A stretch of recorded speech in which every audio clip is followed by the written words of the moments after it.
May mga bagay ka ba na kinakatakutan at di mo kayang isuko sa Diyos? At na-realize mo na nakakapagod na tumakbo sa Diyos? Kaibigan, huwag kang mag-alala dahil hindi ka nag-iisa. Maraming tao ang nag-aalangan na isuko ang buong buhay niya sa Diyos. Pero, ganun pa man, hindi nagbabago yung nais ng Diyos na mag-surrender talaga tayo sa Kanya araw-araw sa bawat sandali. Ang pagsuko ng kontrol sa Diyos ay hindi minsanang desisyon o hindi ito ay araw-araw at moment by moment na pagpapasya. Ang pagsuko sa Diyos ay isang lifestyle na pagdidesisyonan mo sa bawat sandali ng iyong araw. Tulad ng iba pang disiplina sa buhay, kailangan nating matutong sumuko at ibigay sa Diyos ang lahat ng bagay. Now, ang tanong, bakit ba kailangan nating matutunan ang pagsuko sa Diyos araw-araw? Kasi ang dyablo ay naghahanap araw-araw din ng pagkakataon para punuin ang ating isipan ng mga alalahanin, pag-aalinlangan at takot. At kapag hindi tayo natutong sumuko at magtiwala sa Diyos, ay matatalo tayo ng mga alalahanin natin sa buhay at mapipilitan tayong gumawa ng hindi kalooban ng Diyos na magpapahamak sa atin. Nais ng demonyo na hindi magkaroon ng puwang sa buhay natin ang Diyos. Ang bagay na kinamumuhian niya ay ang makita kanyang victorious sa iyong relasyon sa Diyos at makita kanyang nagtatagumpay ka na magawa mo ang purpose ng Diyos sa iyong buhay. Sa maikling salita, ayaw niya makita na binibless ka ng Diyos dahil sa iyong pagsunod sa Kanya. Narealize ko ang pagsuko ay isang battle term. Ito ay ginagamit sa digmaan. Kapag ang isang bansa ay sumuko sa kanyang kalaban, ay parang sinasabi niya na, suko na kami. Ibibigay namin sa kamay nyo ang aming buhay, ang aming sandata, pamilya, ari-arian, lupain at iba pa. Wala na kaming karapatan sa aming sarili. Gawin nyo ang gusto nyong gawin sa amin. Suko na kami. Kung aalipinin nyo kami, willing kaming gawin yan. Suko na kami. Ganon ang pagsuko, kaibigan. Pero tingnan mo to, sa kaharian ng Diyos ay baligtad. Dahil kung kailan ka susuko sa Diyos, ay saka ka palang magkakaroon ng totoong buhay. Tingnan mo ang kaibahan ng resulta ng pagtitiwala sa sarili at pagtitiwala sa Diyos. Ang pagtitiwala sa sariling karunungan, yung ayaw mo mag-surrender, tingnan mo to. Sabi sa mga Kawikaan 14:12, may daang matuwid sa tingin ng tao, ngunit kamatayan ang dulo nito. Maring iniisip mo na ito na yung tamang desisyon. Okay na ako sa buhay ko. Hindi ko kailangan maging sobrang seryoso sa Diyos. 50-50 lang. Kaibigan, tingnan mo ang sabi sa talata ay sa dulo ay kamatayan. Maring okay ka ngayon, pero sa dulo ng buhay mo ay kamatayan. Pero tingnan mo ang kaibahan na nagtitiwala sa Diyos, yung mga nagsusurrender sa Diyos. Tingnan mo ang plano niya sa inyo. Sabi sa Jeremiah 29:11, sapagkat batid kong lubos ang mga plano ko para sa inyo. Mga planong hindi ninyo ikakasama, kundi para sa inyong ikabubuti. Ito'y mga planong magdudulot sa inyo ng kinabukasang punong-puno ng pag-asa. Grabe! Kung natatakot kang magsuko ng iyong buhay sa Diyos, ay tandaan mo itong talata na ito na nagsasabi na ang plano ng Diyos sa iyo ay hindi para sa iyong ikakasama, kung hindi para sa iyong kabutihan. Kaya ka natatakot magsuko sa Diyos ng iyong buhay ay dahil nagdududa ka sa Kanya. Paano kung hindi tumupad ng Diyos sa Kanyang pangako? Paano na ako? Paano na ang aking pamilya? Paano na ang aking karapatan? Paano na ang aking pangarap? Kaibigan, tandaan mo at laging ipaalala sa sarili na hindi nagbabago ang Diyos. Kung siya ay naging tapat kila Abraham, Moses, Joseph, David at sa lahat ng mga nagtiwala sa kanya sa Bible noon, ay ganun pa rin siya sa mga nagtitiwala sa kanya ngayon. Kaya ito yung ating pag-uusapan. Paano ba natin isusuko yung ating buhay sa Diyos ng kumpleto, hindi 50-50, upang maranasan natin ang totoong kasiyasiyang buhay na sa dulo ay katagumpayan kasama ang Diyos. Ito yung victory.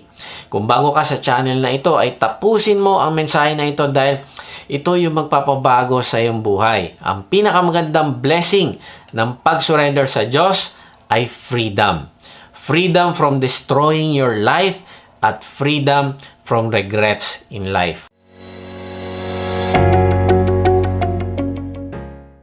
Magandang araw muli mga ka-Wotji. Salamat sa Diyos sa inyong pagsubaybay sa mga mensahe ng ating Diyos dito sa ating vlog na may bagong upload every Sunday 6pm. Sa mga hindi pa nakakilala sa akin, ako po si Kuya Mike. Ang calling po sa akin ng Diyos ay magbahagi ng kanyang salita sa paraang mas madaling maiintindihan ng mga manonood. Salamat din pala sa mga bagong members ng ating online discipleship group. Sa mga gustong mag-lead naman ng online discipleship group, message nyo lang kami, type nyo ang salitang lead at magre-reply kami para sa link ng registration. Meron nga pala tayong live worship service sa App Live na ginaganap every Sunday 10 a.m. Pwede namin kayong ipanalangin dito pagkatapos ng service. Sa mga gustong sumamba na kasama namin ay mag-type lang kayo ng worship at patadalan namin kayo ng link. Kung hindi ka pa nga pala nakakasigurado sa iyong kaligtasan, hindi ka sigurado kung matapos kang mawala sa mundong ito ay makakasama mo ang Diyos, mag-type ka lang ng save sa comment section at babahaginan ka namin ng mabuting balita. Okay, balik tayo sa topic. Paano nga ba tayo magsusurrender ng kompleto sa Diyos? Meron lang tayong 4 na points ngayon. Ang acrostic natin ay Kobe. Kung mahilig ka sa NBA, ay hindi ito si Kobe Bryant. Pero ginamit lang natin yung name niya para mas madaling matandaan. Letter K, know who you are. O, obey the Holy Spirit. B, box in your wandering thoughts. Letter E, exercise a focused life. So number 1, paano ka magsusurrender ng kompleto sa Diyos? Know who you are. Kaibigan, anong pagkakilala mo sa iyong sarili? Ano ang nagde-define ng iyong identity? Maraming tao ang nagkakaroon ng struggle sa tanong na ito. Madalas sa mga tao ay binabase ang kanilang identity sa kanilang trabaho. Ako, ang identity ko ay isang professional na engineer. O kaya binabase natin sa ating role sa ating relationship. Ako ay isang ina ng tahanan. O kaya dinedefine ng isang tao ang kanyang identity sa pamamagitan ng kanyang hobby or sports, marital status, o kaya mas malala, ay dinidefine niya ang kanyang sarili mula sa kanyang past mistakes o failures sa buhay. Ako ay isang walang kwentang tao. Ang dami kong ginawang mali sa buhay. Kaibigan, maaaring importante ang mga roles na ito sa buhay, pero hindi sila ang magde-define ng iyong identity. Lalong-lalo na ang iyong past mistakes. Bakit? Kasi pwedeng magbago ang role mo sa buhay, pero ang iyong identity, hindi yan magbabago. Gusto ng Diyos na palaguin mo ang iyong character. Maging matapang ka at mapagtagumpayan mo ang mga challenges ng buhay. Bakit? Kasi kung nanampalataya ka sa Panginoong Yesus, ay ikaw ay ipinanganak ng muli. At ikaw ay naging anak na ng Diyos. Yan ang identity mo. Ang totoong identity mo ay kung sino ka ngayon sa paningin ng Diyos. At hindi sa kung sino ang tingin ng mga tao sa iyo. Huwag mo ilimit ang sarili mo sa kung anong tingin ng iba sa iyo. Kung hindi, gusto ng Diyos na hanapin mo at yakapin ang identity mo sa Diyos bilang kanyang anak. At kapag ikaw ay naging anak na ng Diyos, ikaw ay saint.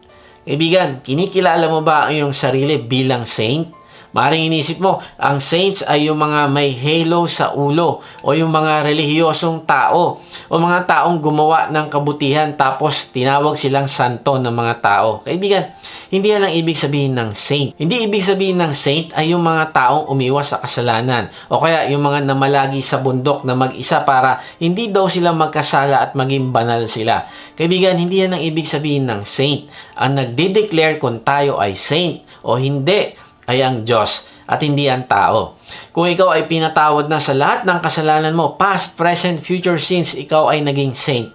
Ang salitang saint ay nanggagaling sa Greek word na hagios, na ang ibig sabihin ay ikaw ay hiniwalay para sa isang special na purpose. Halimbawa sa iyong bahay, marami kang plato, pero merong mumurahin dyan at meron namang mamahalin na hinihiwalay mo para sa isang special na purpose. Maaaring gagamitin mo lang yun kapag meron kang bisita na gusto mong ipagamit sa kanya yung special at mamahaling plato sa kanya. Gayun din naman sa dinami-dami ng tao ay pinili ka ng Diyos. Ikaw ay naging anak niya. Hiniwalay ka niya para sa isang special na purpose. Now, tingnan natin sa Biblia kung paano ina-address ang mga Kristiyano o alagad ng Panginoong Yesus. Sa Acts 9:13, But Ananias answered, Lord, I have heard from many about this man, how much evil he has done to your saints at Jerusalem. Then sa Acts 9:32, Now as Peter went here and there among them all, He came down also to the saints who live at Lydia. Then sa Acts 26:10, and I did so in Jerusalem. I not only lock up many of the saints in prison. Ang ibig sabihin, ang saints ay grupo ng mga taong hiniwalay ng Diyos para sa kanyang kaharian. Ang mga saints ay buhay na mga tao na narito sa mundo natin at hindi mga namatay na at ginawang saint ng tao. Maaaring meron kang struggle sa isang kasalanan pero hindi ibig sabihin nun ay hindi ka na saint. May nagsabi, your core identity as a Christian is a saint and not a sinner. Sabi sa Ephesians 2:19, now therefore you are no longer strangers and foreigners, but fellow citizens with the saints and the household of God. Kaibigan ko, ikaw ay saint, hindi na dito sa mundo ang citizenship mo kung hindi sa langit. Kaya ang allegiance mo, ang iyong loyalty ay nasa Diyos. Isusuko mo ang mga bagay na hindi bagay sa pagiging anak ng Diyos o saint. Every time na natitempt ka na akuin ng credit dahil naging victorious ka sa isang event, ay sasabihin mo, Lord, ikaw ang ipoproclaim ko na kumilos sa aking buhay. Kung natitempt ka na mag-give up dahil ang tagal na ng inaantay mong progress, ay sasabihin mo, Lord, ako ay saint. Ako ay anak mo at wala akong dapat katakutan. Kaya dumating o hindi ang inaantay ko ay magtitiwala pa din ako sa iyo. At kung natitempt akong tumigil sa paglilingkod sa iyo, ay isusuko ko ang aking alalahanin o mga bagay na humahadlang para magawa ko ang purpose mo para sa akin. Ako ay anak mo, ako ay saint. Kaibigan, ipaalala mo sa iyong sarili ang iyong identity at isuko mo ang iyong buhay sa Diyos ayon sa iyong identity. Hiniwalay ka ng Diyos para magbigay ang buhay mo ng karangalan o glory sa Kanya. Kaibigan, hindi mo lang aalalahanin ang iyong identity bilang anak ng Diyos at bilang saint kung hindi alalahanin mo na ikaw ay forgiven. Kaya nga, matuto ka magpatawad. Every time na matitempt ka na magkwento ng negative patungkol sa isang tao, ay paalala mo sa sarili, Lord, I am a saint. Ipapakita ko na hindi ako katulad ng iba. Kung masama man ang ginawa sa akin, ay susuklian ko ito ng kabutihan. Hiniwalay mo ako para sa ganitong purpose. Tingnan mo, ano sabi sa mga saints, mga taga-Efeso 4:32, sa halip maging mabait kayo at maawain, mapagpatawad kayo sa isa't isa tulad ng pagpapatawad sa inyo ng Diyos dahil kay Kristo. May isang negosyante na may-ari ng isang department store. May anak siya na kambal na lalaki na nagtatrabaho sa kanilang tindahan. Nung namatay ang tatay, ay nag-take over ang kanyang mga anak sa tindahan. Naging maayos ang kanilang operation hanggang sa isang araw ay may naiwan na $1 sa ibabaw ng cash drawer yung isang kapatid dahil may customer na pumasok at kailangan niyang asikasuhin. Now, pagbalik niya sa kaha ay tinanong niya ang kanyang kapatid kung nakita nito ang $1 bill kasi nawawala. Sabi ng kanyang kapatid ay hindi, wala akong nakita. Pero ayaw maniwala ang kanyang kapatid at sinabi nito na hindi naman maglalakad mag-isa ang $1 at lalabas ng tindahan. Inakusahan niya ang kanyang kapatid hanggang sa nagsagutan sila, nag-away at humantong sa kanilang paghihiwalay. Hinati nila ang kanilang tindahan sa dalawa at nilagyan ng pader bilang dibisyon. Sa loob ng 20 years ay hindi nag-uusap ang magkapatid at ang kanilang away ay umabot sa kanilang mga pamilya, anak, kaibigan at sa buong komunidad. Hanggang sa isang araw ay may huminto na isang kotse at bumaba ang isang mama na pumasok sa tindahan at kinausap ang bantay. Sabi niya, gaano ka nakatagal dito sa tindahan na ito? Sabi nung bantay ay simula pa nung bata pa siya. Sabi nung mama, 20 years ago, 3 araw na akong hindi kumakain kaya't dumaan ako sa likod ng tindahan na ito upang pumasok. May nakita akong $1 sa ibabaw ng cash drawer nyo. Binulsa ko ito at lumabas ng tindahan. Simula noon ay hindi ko nakalimutan ang ginawa kong pagnanakaw. Kaya ngayon ay pumunta ako dito upang humingi ng tawad. Alam mo, yung nagbabantay sa tindahan ay umiyak ng umiyak. Sabi niya, pwede ba ikwento mo din ang sinabi mo sa akin dyan sa nagbabantay sa kabilang tindahan? And then sinabi nga nung mama yung nangyari. At sobrang nagulat siya dahil umiyak din ang bantay doon sa kabilang tindahan. At lalo pa siyang nasyak dahil nakita niya na nagyakapan at nag-iyakan sa harap niya ang dalawang magkamukhang lalaking ito. Na-realize ko na may mga masasakit na bagay sana na hindi na nangyari kung natuto tayong magmahal at magpatawad lang ng ating kaaway. Kaya kaibigan, imagine mo, kung kikilalanin natin ang ating identity bilang anak ng Diyos, bilang saint, at bilang mga pinatawad, ay matututo tayong magmahal at magpatawad din ng iba. Meron kaming ina-avail na service sa isang kumpanya at itong supplier na ito ay pinag-down kami para sa kanilang i-install na service para sa amin. Okay naman at nag-down kami, kaya lang hindi ipinaliwanag sa amin na meron palang limitation ang software na i-install nila at hindi namin ito magagamit sa aming operation. Kaya tinanong ko sila kung kaya ba talaga nila na remedyohan ang software. Sabi nila ay hindi kaya. Sabi ko, i-refund na lang namin ang aming down payment dahil hindi naman namin ito magagamit. Sabi nila ay okay, i-request nila ang refund. Then sabi nila lately ay hindi na daw mare-refund. So ang temptation sa akin ay exercise your legal right. Mag-file ka ng case at gumanti ka. But alam mo, by God's grace ay sabi sa akin ng Diyos, ay anak niya ako at ako'y hiniwalay niya upang magbigay ng glory sa Kanya. Sabi ko sa aming accountant ay kakausapin ko sila. Pero kung hindi nila i-refund ang down payment, ay sabi ko ay pera ito ng Diyos at hindi ko ito pera. Kung itutuloy nila ang hindi pag-refund ay problema nila ito sa Diyos at hindi sa akin. Sila ang mananagot sa Kanya at ako bilang anak ng Diyos ay magtitiwala lang na ang magpo-provide sa akin ay ang Diyos. Kayang palitan ng Diyos ang pera at hindi ito ang mas mahalaga. Mas mahalaga na papurihan ko ang Diyos sa buhay ko kung patuloy akong magmamahal at magpapatawad sa iba na nagkasala sa akin. Anak niya ako, hiniwalay niya ako at pinatawad, kaya't magmamahal at magpapatawad din ako. May isang anak na malapit nang mamatay kasi meron siyang cancer. Sabi niya sa nanay niya habang siya ay kalong-kalong nito, "Nay, masakit ba ang mamatay? Ano ang mangyayari?" Sabi ng nanay sa anak, "Naalala mo minsan nakatulog ka sa sala, tapos paggising mo sa umaga ay nasa kwarto ka na?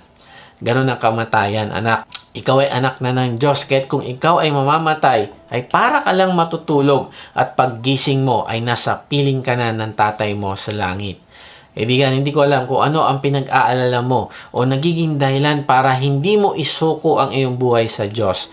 Alalahanin mo na ikaw ay anak niya at hiniwalay niya sa sanlibutan, kaya't huwag ka na magtampisaw sa sanlibutan at simulan mong isuko ang iyong buhay sa Diyos. Number 2, paano natin isusuko yung ating buhay sa Kanya? Obey the Holy Spirit or be filled with the Holy Spirit. Ang ibig sabihin ay hayaan nating ang mag-control ng buhay natin ay ang banal na Espiritu.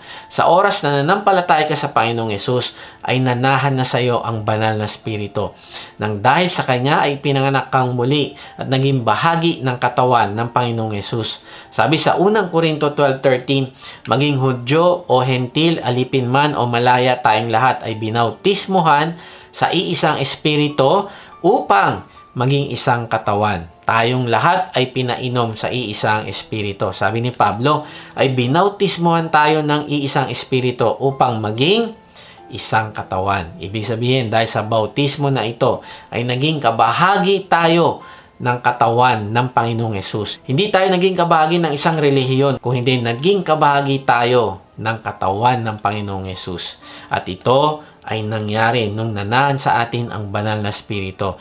Nung tayo ay nanampalataya sa Panginoong Yesus. Ang sabi sa talata ay tayong lahat. Ibig sabihin, walang mga espesyal na grupo ng mga tao na sila lang ang binautismohan ng banal na Espiritu. Kung hindi, ang lahat ng nanampalataya sa Panginoong Yesus ay binautismohan sa Espiritu. Sa Bible ay may 3 klase ng buhay. Una ay yung natural person o yung self-directed life. Siya ay isang tao na hindi pa nananampalataya sa Panginoong Yesus. Sa picture ay makikita nyo na may isang bilog. Ang nire-represent ng bilog ay ang iyong buhay. At sa loob noong bilog ay merong trono. Ang nakaupo sa trono ay yung letter S, yung self o sarili. Tapos sa labas ng bilog ay merong krus. Nasa labas ang Panginoong Yesus. Kasi nga, hindi niya tinatanggap ang Panginoong Yesus sa kanyang buhay. Tapos sa loob ng bilog ay may mga nakakalat na dots. At ang mga ito ay ang mga desisyon, plano, aksyon at iba pa na ang nagdidirect o nagpapasya ay ang sarili. Siya ang hari ng kanyang sarili. Sabi sa 1 Corinthians 2:14, "But a natural man does not accept the things of the Spirit of God, for they are foolishness to him, and he cannot understand them because they are spiritually appraised." Grabe no, hindi mauunawaan ng isang natural person o yung taong namumuhay pa sa laman ang mga spiritual na bagay kasi nga ay wala pa sa buhay niya ang Panginoong Yesus. Nasa labas pa ng bilog ng buhay niya. Kaya anong nangyayari? Siya ang nasusunod. Now, punta tayo sa pangalawang image. Ito naman ang tinatawag na spiritual person. Siya ay Christ-directed life. Makikita natin sa loob ng bilog ay naroon na ang krus, ang Panginoong Yesus. Siya na ang nakaupo sa trono. Yung mga dots ay makikita natin na nasa ayos na dahil yun sa ang nagdidirect o nagpapasya ay ang Panginoong Yesus na nasa trono. Then, nasa ang sarili o yung S naroon sa baba ng trono at hinahayaan ang Panginoong Yesus sa pamamagitan ng banal na spirito ang manguna sa kanyang mga desisyon sa buhay. Sabi sa 1 Corinthians 2:15-16, "But he who is spiritual appraises all things, yet he himself is appraised by no one. But we have the mind of Christ." Wow, itong spiritual na tao. Ito ang nagsasabi moment by moment, araw-araw, "Lord, ikaw ang magdesisyon. Ikaw ang umupo sa trono sa lahat ng magiging desisyon ko ngayong maghapon na ito." Nasa kanya ang kaisipan ng Panginoong Yesus at nauunawaan niya ang kalooban ng Diyos sa kanyang buhay. Now, punta tayo sa huling klase ng tao. Ito yung carnal person. Siya din ay self-directed. Siya ang nasusunod sa kanyang buhay. Pero ang kaibahan niya sa natural person, si Lord ay tinanggap na niya at nasa loob na ng buhay niya. Kaya lang ay siya pa rin ang nasa trono at si Lord ay sinasantabi niya. Residence ang Panginoong Yesus sa buhay niya pero hindi siya ang president. Hindi siya ang nasa trono. Kaya tingnan mo, ang mga sabog na dots ay wala na naman sa ayos. Kasi siya na naman ang nagdidesisyon at nagpaplano at umaaksyon ayon sa sariling kagustuhan.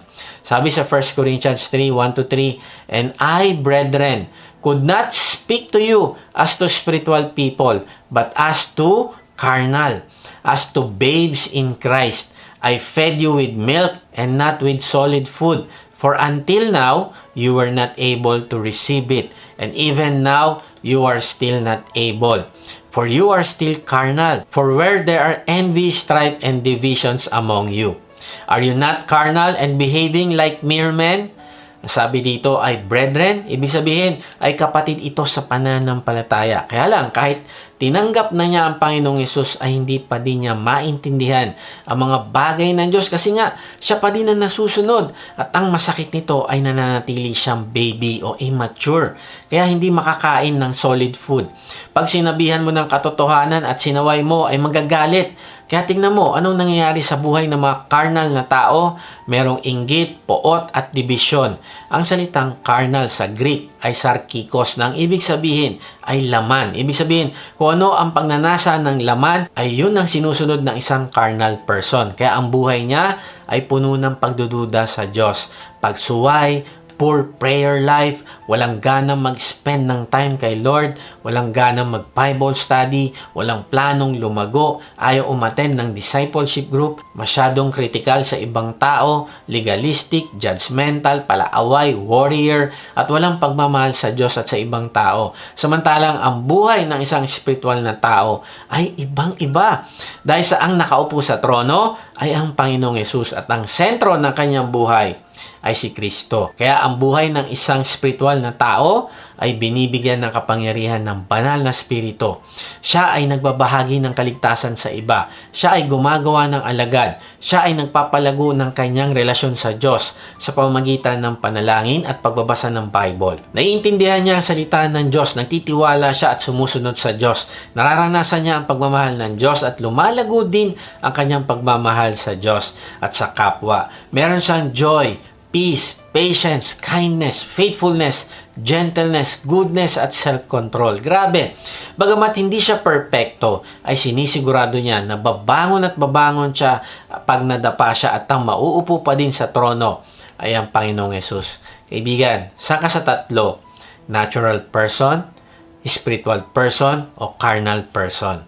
Dalahin ko na ikaw yung spiritual person. Kaya nga kaibigan, ang ibig sabihin ng be filled with the Holy Spirit ay siya ang nasa trono moment by moment. Maaaring tinatanong mo, kung nananahan na sa akin ng banal na spirito, ay bakit pa kailangan na ma-feel ako ng Holy Spirit? Kaibigan, ang feeling of the Holy Spirit ay hindi minsanang karanasan. Kung hindi ito ay tuloy-tuloy na pagpapakontrol sa banal na spirito. Totoo, nananahan na sa iyo ang banal na spirito.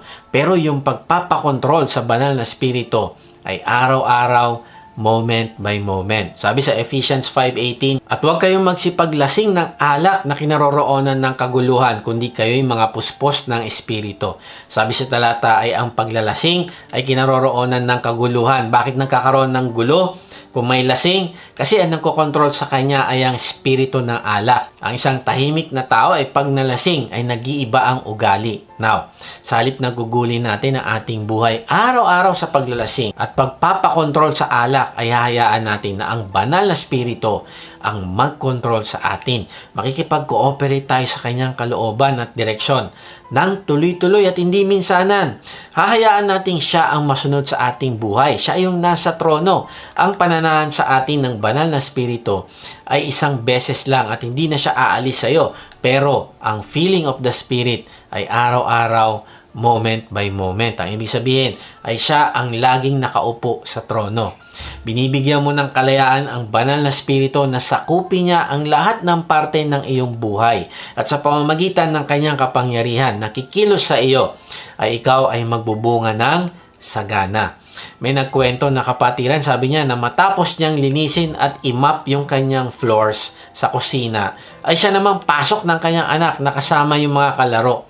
Nagmamadali ang bata na kumuha ng gatas sa ref. Kaya lang, siya ay nadapa at tumapon ng gatas sa sahig. Dahil dito ay sumigaw yung nanay. Sabi niya sa anak, galit na galit siya, lumayas ka dito sa kitchen. Kakatapos ko lang mag-mop dito, ay dinumihan mo na ulit. Nashock yung kanyang anak at yung mga kaibigan nito. Alam mo, sabi nung nanay sa sarili, nasaan na ang banal na spirito?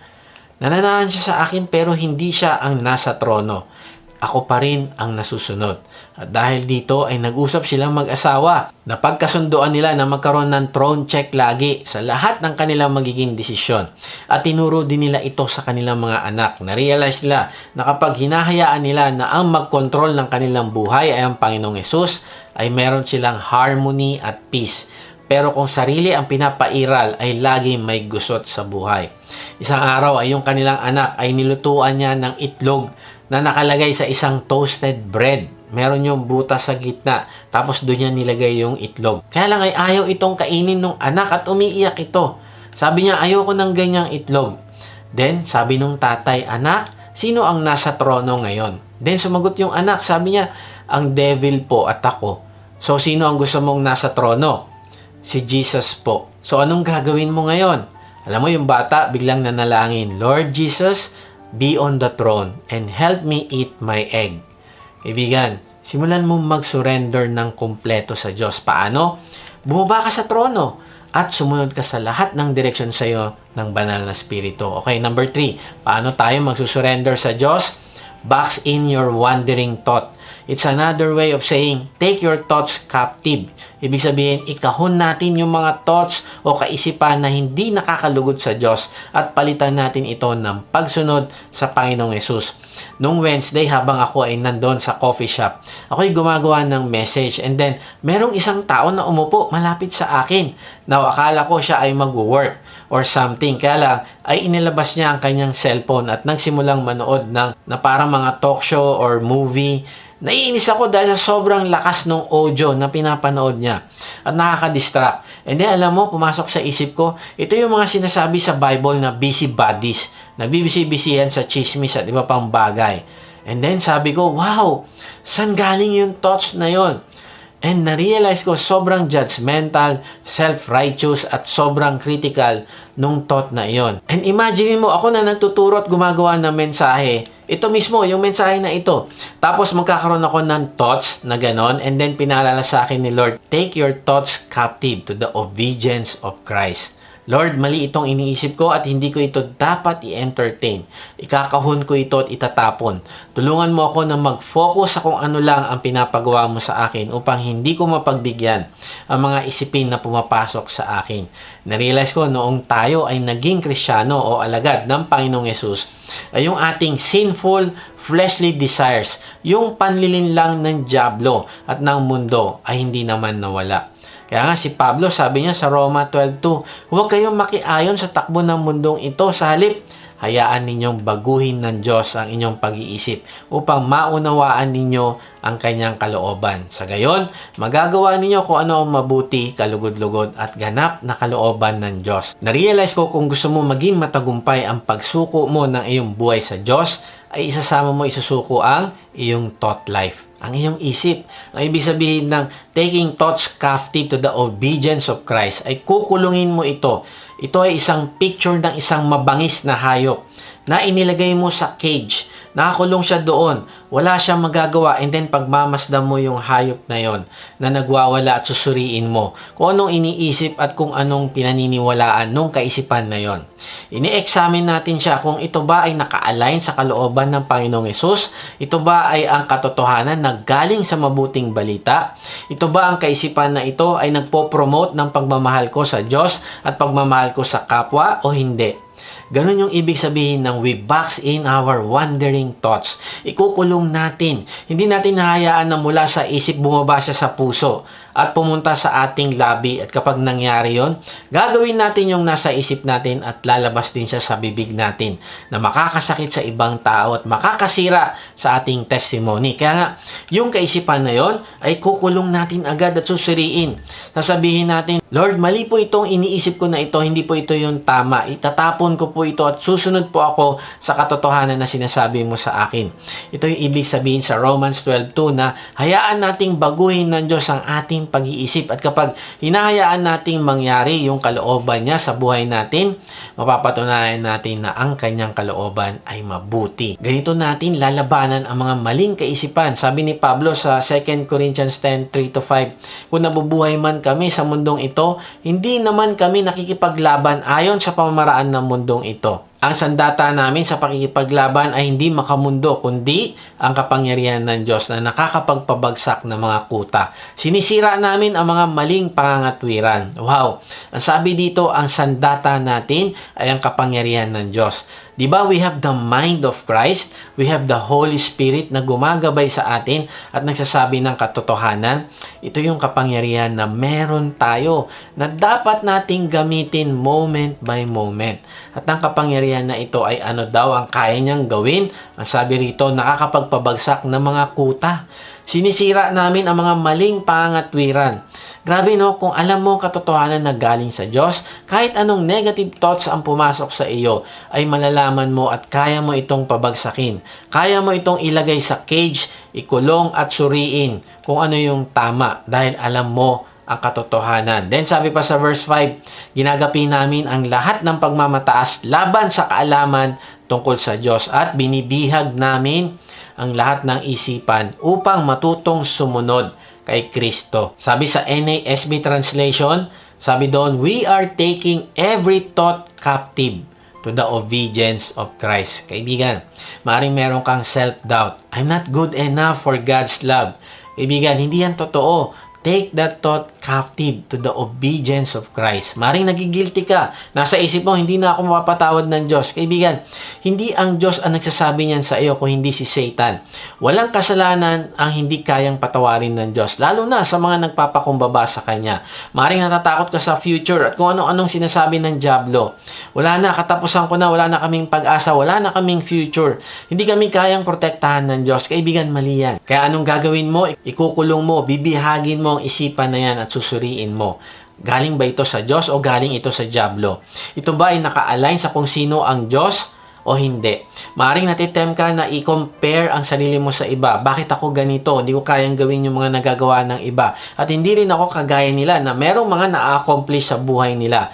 Mas mabuti sila na tatay at nanay, ako hindi. Kaibigan, ginawa kang unique ng Diyos para sa purpose niya sa iyo. Kaya huwag mo i-compare ang sarili mo sa iba. Ikulong mo yung isipin na yan at sabihin mo, Lord, thank you, I am what I am. At hahayaan ko na mag-glorify kita sa buhay ko kung ano man ang role o purpose na binigay mo para sa akin. Maliit man o malaki, gagawin ko ito at magiging tapat ako sa iyo. Kaibigan, ganito yung taking thoughts captive to the obedience of Christ. Maaring natitempt ka sa isip mo na husgahan ng kapwa mo. Naku, yang si brother, hindi naman totoong Kristiyano yan. Pekeng Kristiyano yan. Kaibigan, wag mo i-entertain yung mga thoughts na yan. At sa halip ay tulungan mong ma-restore ang kapatid mo. Baka siya yung carnal person na ang nakaupo sa trono ay ang sarili niya at hindi ang Panginoong Hesus. Kaya ang gagawin mo ay patuloy mo siyang mamahalin. Ipanalangin mo siya, sasabihin mo kay Lord, Lord, patawad po dahil alam ko na mahal niyo po ang aking kapatid at gawin niyo po akong instrumento para manumbalik po ang kanyang pagpapasakop sa inyo. O kaya maaring natitempt ka na hindi magpatawad o gumanti. Hindi ko sila mapapatawad sa ginawa nila sa akin, kaibigan. Ikulong mo yung isipan na yan. At kung yan ay hindi naka-align sa sinabi ng Diyos na magmahal ka ng kaaway mo, ay itapon mo yan dahil meron kang kapangyarihan na i-reject ang isipan na yan sa buhay mo. Huwag mo hayaang pumunta siya sa puso mo at lumabas sa bibig mo. O kaya maaaring meron kang negative thoughts sa isang tao. Ano ba naman itong nagtuturo na ito? Ano ba naman itong D-group leader na ito? Mas magaling pa ako dyan. Hindi dapat ganyan. Kaibigan, ikulong mo yan at suriin. Ito bang iniisip ko na ito ay pride? At kung pride ito, ay nakakalugod ba ito sa Diyos? Alam mo, sabi ni Martin Luther, the devil throws hideous thoughts into the soul.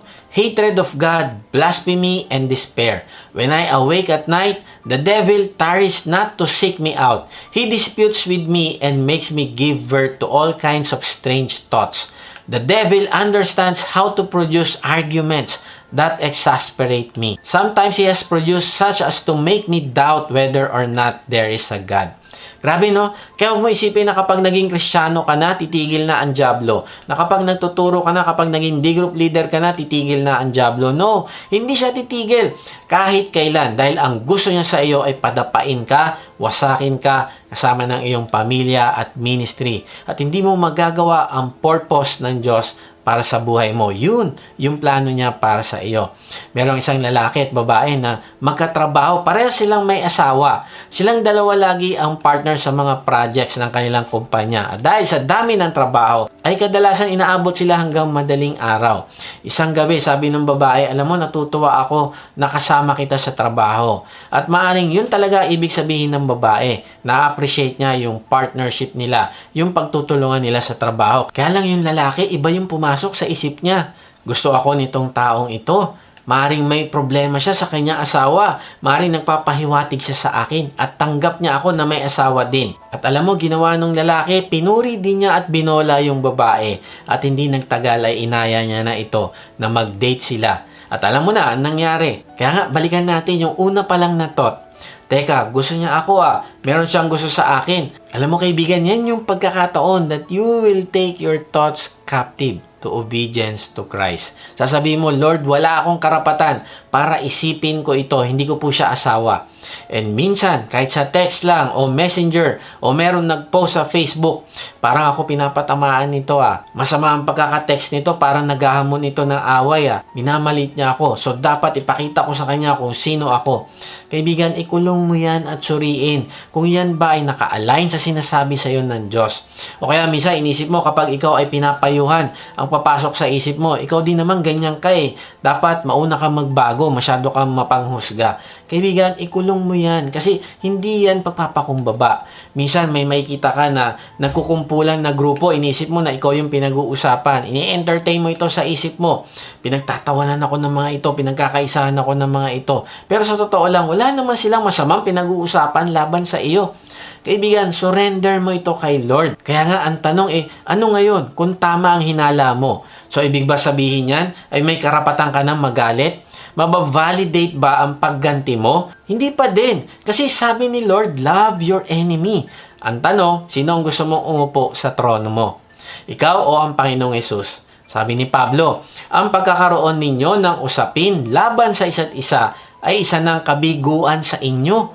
Bakit hindi na lang ninyo hayaang gawan kayo ng masama? Bakit hindi na lamang ninyo hayaang madaya kayo? Grabe no, sabi ni Pablo, nag-aaway-away kayo, nagdedemandahan kayo. Ano ngayon? Kung ginawan ka ng masama, ano kung dinaya kayo? Bakit hindi na lang ninyo hayaang gawan kayo ng masama? Bakit hindi na lamang ninyo hayaang madaya kayo?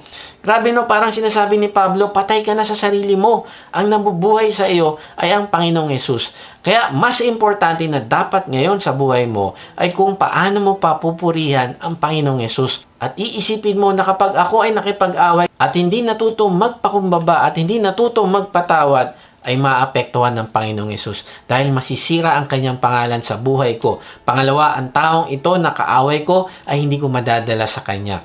Naalala ko, kinuwento ko sa inyo kanina na meron akong legal rights na pwede kong i-exercise, kaya lang kapag ginawa ko ito, ay ang susunod na tanong ay, nasaan si Lord sa picture? Nasaan yung pagtitiwala kay Lord? Nasaan yung pagiging salt and light? Sabi ni Lord, kung sinampal ka sa kanan, bigay mo yung kaliwa. Parang sinasabi ng Panginoong Yesus, hayaan mo na. Kung dinaya ka, dinaya ka. Kung niloko ka, niloko ka. Pero ipakita mo na alagad kita. Ipakita mo yung pagmamahal na hindi ginagawa ng mundong ito. Ipakita mo na hiniwalay na kita. Iba ka kaysa sa iba. Ipakita mo ang pagpapatawad ng walang kondisyon. Tandaan mo na ako ang nagbibigay ng provision at ikaw ay anak ko. And then lastly, number 4, paano ka magsusuko ng buhay mo sa Diyos? Exercise a focused life. So totoo lang, hirap na hirap tayo na panatilihin yung isip natin sa Diyos. Maraming umaagaw ng attention natin. Andyan na yung ating trabaho, mga anak, asawa, hobbies, at iba't ibang demands at distraction ng buhay. At kailangan natin mag-ingat na hindi sila ang mas pahalagahan natin, kundi ang dapat nabigyan natin ng priority ay ang relasyon natin sa Diyos. Ang ibig sabihin ng pag-focus sa Diyos ay magiging intentional ka na tignan ang lahat ng bagay, sitwasyon at pangyayari sa kung paano ito tinitignan ng Diyos. Mananatili ka na nakafocus sa kung sino ang Diyos at magtitiwala ka sa Kanya. Kadalasan, kaya nawawala yung focus natin sa Kanya ay nagdududa tayo kung totoo ba na siya ay mabuti at gagawin niya kung anong pangako niya sa atin. Kaya kaibigan, ang pagtitiwala mo sa Kanya, ang pagfo-focus mo sa Kanya ay magpapakita ng surrender. Pero paano mo ito gagawin? Una, focus on the source. Alalahanin mo na siya ang source ng lahat ng bagay na kakailanganin mo. Mag-focus ka lang sa Diyos. Filipos 3:1, sa wakas mga kapatid, magala kayo sa Panginoon. Hindi ka abalahan para sa akin na ulitin ang naisulat ko na, dahil ito naman ay para sa inyong kapakanan. Wow, ang source ng kagalakan ni Pablo ay hindi yung sirkumstansya o hindi yung kawalan ng problema o hindi nakatingin si Pablo sa Panginoon. Sabi niya, magalak kayo sa Panginoon. At sabi niya, hindi ka abalahan para sa akin na ulitin ko ang naisulat ko na. Ibig sabihin, doon pa lang sa chapter 1 and chapter 2 ng Filipos ay sinasabi na ni Pablo na i-focus ninyo ang inyong buhay sa Panginoong Yesus. Dahil siya lang naman talaga ang source o ang pinagmumulan ng lahat ng pangangailangan natin sa lahat ng aspeto ng buhay natin. Pisikal, material, pinansyal, emotional, spiritual, at marami pang iba. Kaya nga, huwag kang mag-alala, kaibigan, sa pangangailangan mo kung hindi unahin mo ang Diyos. Siya ang iyong priority. Palaguin mo ang pagkilala mo sa Kanya. Bigyan mo ng priority ang purpose niya para sa buhay mo, at kung ano man yung pinag-aalala mo ay kaya niyang ibigay yan sa iyo. Pero ibigay mo muna sa Kanya ang iyong priority, ang iyong time, talent, treasure, at makikita mo kung gaano siya katapat sa lahat ng Kanyang pangako. May nagsabi, if you know what you'd give your life for, you can know what to give your time to. Narealize ko, kung hindi ka nananalangin, hindi yun dahil sa wala kang time. Kung hindi ang Diyos ang iyong priority. Kung hindi ka umaattend sa church or minsan-minsan lang, hindi dahil sa wala kang time, kundi dahil hindi si God ang iyong priority. Kung hindi ka nagbibigay sa Diyos at sa Kanyang gawain, hindi dahil sa wala kang time, kung hindi siya ang iyong priority. Kung hindi mo ino-honor ang iyong asawa, hindi ka nagsasubmit sa Kanya, o kaya hindi ka naglilingkod sa iyong pamilya, hindi dahil sa hindi mo kaya, kung hindi lang talaga priority si God. Kung hindi mo pinapalago ang iyong pagkilala sa Diyos sa pamamagitan ng pag-aaral ng Kanyang salita, pagsali sa discipleship, ay hindi dahil sa wala kang time, o hindi lang talaga ang Diyos ang iyong priority. Kaya kaibigan, kailangan mo mag-decide, ang Panginoong Hesus ba ang pinaka-importante sa iyo o hindi? Ibubuwis mo ba ang buhay mo para sa Kanya o hindi? Kung gusto mong matutong mag-surrender sa Diyos, kailangan mong matutong mag-focus sa Panginoong Hesus at gawin siyang priority sa buhay mo. Pangalawa, paano ka mag-focus sa Kanya? Eliminate distractions. Tanggalin mo yan. Sabi sa Filipos 3:4-6, ang totoo, ako'y may sapat na dahilan upang panghawakan ang mga pisikal na bagay. Kung iniisip nino man na siya'y may katuwirang umasa sa ganito mga bagay, lalo na ako. Ako'y tinuli sa 8 araw mula nang ako'y isilang. Ako'y isang tunay na Israelita, buhat sa angkan ni Benjamin at totoong Hebreo. Kung pagsunod naman sa kautusan ng pag-uusapan, ako'y isang Pariseo. Kung sa pagiging masugid ko sa kautusan, inusig ko ang iglesia. Kung sa pagiging matuwid naman ayon sa kautusan, walang may susumbat sa akin. Wow, sa totoo lang.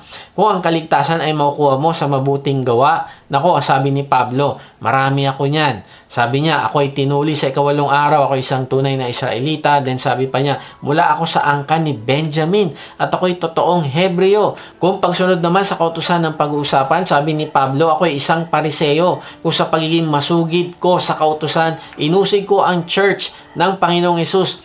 O sa pagiging matuwid naman ayon sa kautusan, walang maisusumbat sa akin. Alam mo mga Pariseo ay kabisado nila yung first 5 books of the Bible at sinusunod nila ang lahat ng nakasulat doon. Grabe, ang dami niyang credential at accomplishment at marahil mataas ang kanyang ambisyon, marami siyang plano sa buhay. Pero alam mo, palagi niya sinasabi, ang kaligtasan ay hindi sa gawa, kung hindi sa pananampalataya sa Panginoong Hesus. Kung gusto mong maligtas ay alisin mo ang focus mo sa iyong sarili at sa mga nagawa mong kabutihan dahil hindi yan ang magbibigay ng righteousness sa iyo. Ayon sa Bible, ang righteousness ay manggagaling lang sa pananampalataya sa Panginoong Hesus. Sabi sa Romans 3:22, ginagawang matuwid ng Diyos ang lahat sa pamamagitan ng kanilang pananampalataya kay Jesucristo. Walang pagkakaiba ang mga tao. Paano daw ginagawang matuwid ng Diyos ang lahat ng tao? Tingnan mo, hindi tayo ang gagawa para gawin nating matuwid yung ating sarili.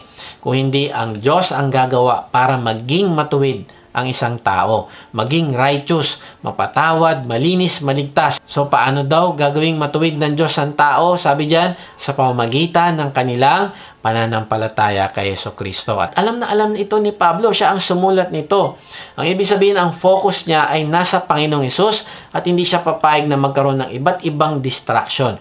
Kahit pa ang kanyang mga accomplishments, kahit pa ang kanyang mga failures, kahit pa ang kanyang mga ambisyon, ay hindi niya papayagan na madistract siya. Para sa kanya, ang buhay ay ang Panginoong Hesus at yung dating Saul ay Pablo na ngayon. Wala na yung dati. May nagkwento, sabi niya, ang red flags para malaman niya na hindi na ang Panginoong Hesus ang focus niya at nadidistract na siya sa ibang bagay ay madali na siyang magalit sa mga tao. Pangalawa, bumabalik siya sa kanyang sinful habit. Pangatlo, pakiramdam niya ang layo na ng Diyos. And then sabi niya, hindi siya nakakaramdam ng excitement na makipag-usap sa Diyos araw-araw. Dumadaan ng araw, linggo at hindi siya nakikipag-usap sa Diyos sa kanyang quiet time. Kaibigan, tanong natin ito, ano ba ang mga distractions na meron ka ngayon? Pwedeng yan ay relationship, pwedeng yan ay materialism, pwedeng yan ay entertainment na ginagawa mo pa rin kahit alam mo na yan ang magpapalayo sa iyo sa Diyos. Maring ang distraction sa iyo, yung mga tao nakapaligid sa iyo na nakakasama mo at nagbibigay sa iyo ng mga negative influences. Kaya hindi mo nagiging priority tuloy ang Diyos. O maring ang distraction mo ay ang pag-aalala sa future. O kaya naman ay yung personal goals sa buhay. O ang iyong bucket list na gusto mong makuha. Kaibigan, kahit ano pa yan, ituring mo yung walang halaga. Dahil walang kapantay ang value ng Panginoong Hesus. Tanggalin mo yung distraction na yan at mag-focus ka sa Panginoong Hesus. Sikapin mo na palaguin ng iyong intimacy sa Diyos at gawin mo yung mga bagay na pinapagawa niya sa iyo. Kaibigan, ganito yung surrender. Lord, hindi na ako nabubuhay para sa sarili ko kung hindi ikaw na. Tatanggalin ko lahat ng distraction na magiging hadlang para matupad ko ang purpose mo sa buhay ko. Kaya nga sabi ni Pablo, sabi niya sa Filipos 3:7-8, ngunit dahil kay Kristo ang mga bagay na pinapahalagahan ko noon ay tinuturing kong walang kabuluhan ngayon. Oo, itinuturing kong walang kabuluhan ang lahat ng bagay bilang kapalit ng lalong mahalaga ang pagkakilala kay Kristo Jesus na aking Panginoon. Ang lahat ng bagay ay pinalagay kong walang kabuluhan at tinuturing kong basura makamtam ko lamang si Kristo. Kaibigan, hanggat hindi mo tinuturing na parang basura ang iba pang bagay, kung ikukumpara sa halaga ng Panginoong Yesus, ay hindi ka magfo-focus sa Kanya. Hindi ka magsusurrender sa Kanya. Kaibigan, gayahin mo si Pablo. Sabi niya, ituturing kong walang kabuluhan ang lahat ng mga bagay bilang kapalit ng lalong mahalaga ang pagkakilala kay Kristo Jesus na aking Panginoon. Kaibigan, kinikilala mo ba ang Panginoong Yesus bilang iyong Panginoon? Hindi lang siya tagapagligtas kung hindi Panginoon. Kapag sinabi mong siya ang Panginoon, ay siya ang master ng iyong buhay. Maraming tao gusto ang Panginoong Yesus bilang Savior, pero hindi Lord. Kaibigan, kailangan mo siyang gawing Lord. Siya ang nakaupo sa trono at hindi ikaw. Yun ang ibig sabihin ng pagtanggap sa Panginoong Yesus bilang Panginoon. Ito ay pag-surrender sa Kanya. Merong isang lighthouse na binabantayan ng isang mama at siya ay binigyan ng sapat na langis para mapanatili niya yung ilaw doon sa lighthouse sa loob ng isang buwan. At ibinilin sa kanya na wag mong papatayin yan. Kailangan laging nakailaw yan sa bawat gabi. Isang araw may babaeng lumapit sa kanya at nanghingi ng konting langis. Sabi sa kanya, bigyan mo na ako kasi yung anak ko giniginaw na. Then, sumunod, lumapit yung isang magsasaka. Sabi niya, anak, bigyan mo ako ng konting langis kasi magbabasa ako. Then, yung isa lumapit din at nanghingi ng langis. Kailangan daw niya sa kanyang makina. So, yung mama, nakita niya na valid naman ang mga request at kailangan niyang tulungan sila. Kaya, nagbigay siya ng langis. Now, bago umabot ang isang buwan, yung lalagyan ng langis ay naubos na. Kaya nung gabi na yon ay walang ilaw sa lighthouse. Alam mo, nangyari? 3 bangka ang bumangga sa malalaking bato at mahigit 100 ang namatay. At nung iniimbestigahan ng gobyerno ay nagpaliwanag yung mama sa nangyari. Pero alam mo, sabi ng opisyal, sabi sa kanya, binigyan ka ng nag-iisang task. Isa lang ang gawain na susundin mo. Ito ay ang panatilihin mo bukas ang ilaw gabi-gabi. Ito lang ang focus mo dapat at ang lahat ay secondary. Ang priority mo ay panatilihing bukas ang ilaw. Kaya't wala kang excuse na pwede mong sabihin sa akin. Kaibigan, darating yung araw, haharap tayo sa Diyos at hindi natin pwedeng sabihin naging abala tayo sa ating negosyo, sa ating trabaho, sa ating relasyon, sa ating pamilya at sa iba pang bagay. Pero alam mo, sasabihin sa iyo ng Diyos, iisa lang ang importante. Makilala mo ako, mahalin mo ako, mag-focus ka sa akin at ang lahat ng kailangan mo ay ibibigay ko. Pero yung mga yan ay secondary lang, bonus lang yan, yung mga bibigay ko sa iyo. Pero ang pinakamahalaga na dapat meron ka at ang priority mo ay ang lumalagong personal na relasyon mo sa akin. Kaibigan, maaaring gusto mo nang isuko ang buhay mo sa Diyos. Gusto mong gawing Lord ng buhay mo, ang Panginoong Yesus. Yan ang pinakamagandang desisyon na magagawa mo ngayon. Kaya kaibigan, manampalataya ka sa Panginoong Yesus at gagawin ka niyang matuwid. Ngayon din, lilinisin niya at patatawarin ang lahat ng kasalanan mo, past, present, and future sins. At bibigyan ka niya ng buhay na walang hanggan. Kung gusto mong sumuko sa Kanya ngayon, ipahayag mo ito sa pamamagitan ng isang panalangin. Sabihin mo sa Kanya, Panginoong Yesus, inaamin ko na ako po ay makasalanan. Patawarin mo po ako. Nananampalataya po ako na ikaw ang nagbayad ng aking kasalanan sa krus. Sinusuko ko na po ang aking buhay sa iyo. Ngayon nga ay binubuksan ko na ang aking puso. Pumasok ka at manahan sa akin. Tinatanggap kita bilang aking Panginoon na tagapagligtas. Simula ngayon, tatalikdan ko na ang aking kasalanan. Tulungan mo po ako na ikaw ang magdesisyon sa buhay ko araw-araw, moment by moment. Amen. Kung sumabay ka sa panalangin natin bilang pananampalataya at pagtanggap mo sa Panginoong Yesus, ay mag-iwan ka sa comment section ng salitang accept para makilala ka namin at masama sa aming panalangin para sa iyong paglagawang spiritual. Kung na-bless ka naman sa message na ito, ay inaanya kitang mag-subscribe sa aking YouTube channel upang ma-notify ka pag may bago na kaming video. Ibahagi mo din ang mensahe na ito sa iba na mga nanghihina na ngamba sa buhay at nasa kapigatian upang ma-encourage sila na lumapit sa Diyos na nagmamahal sa atin. Kung gusto mo namang mas makilala pa ang Diyos, ay sumama ka lang sa aming online discipleship group. Type mo lang ang salitang join sa comment section. Kung napapanood mo naman ito sa Facebook, ay click mo lang yung send message at type mo doon ang salitang join at may magre-reply sa iyo para sa link ng registration form. Salamat nga pala sa mga nagsusupport sa ating ministry. At kung gusto mong maging partner sa ministry na ito na magamit ka ng Diyos sa pagpapalaganap pa ng kanyang salita at pagtulong sa mga nangangailangan, ay inaanya kita mag-support financially sa ating gawain. Meron tayong link ng give page sa baba ng description. Pag hindi nyo nakita ang link, ay mag-type lang kayo ng partner sa comment section at papadala namin kayo ng link. Sa ating pagtatapos ay iwan ko ito sa iyo. Sabi ni Charles Stanley, oftentimes, the more we surrender to God, the greater our ability to see His hand in our life. Kaibigan, hanggat hindi mo sinusuko sa Diyos ang lahat-lahat, ay hindi mo mararanasan yung makapangyarihang pagkilos niya sa buhay mo. Na masaksihan mo yung mga himala na kaya niyang gawin sa buhay mo. Na mapatunayan mo na siya pala ay totoong buhay. Na meron pala talagang Diyos. Kaibigan, wag mong sayangin ang buhay mo dito sa lupa. Isuko mo ito sa Diyos. Know who you are. Kilalanin mo na ikaw ay anak ng Diyos at kapag ginawa mo ito, ay magkakaroon ka ng confidence na tuparin ang plano ng Diyos sa iyo. Obey the Holy Spirit. Siya ang ilagay mo sa iyong trono at hindi ang iyong sarili, and then box in your wandering thoughts. Ikulong mo ang mga maling kaisipan na binabato sa iyo ng dyablo at ipasailalim mo ito sa pagsunod sa Panginoong Yesus, and then exercise a focused life. Fix your eyes on Jesus at pag ginagawa mo ito, magkakaroon ka ng freedom na magkaroon ng meaningful life. At pag ginagawa mo ito, magkakaroon ka ng freedom na sirain mo ang iyong buhay. At magkakaroon ka ng freedom na magkaroon ng meaningful life na matagal nang inaagaw sa iyo ng dyablo. Kung kasama naman ang iyong pamilya, ay sama-sama kayo mag-reflect sa mga katanungan na makikita nyo sa inyong screen. God bless!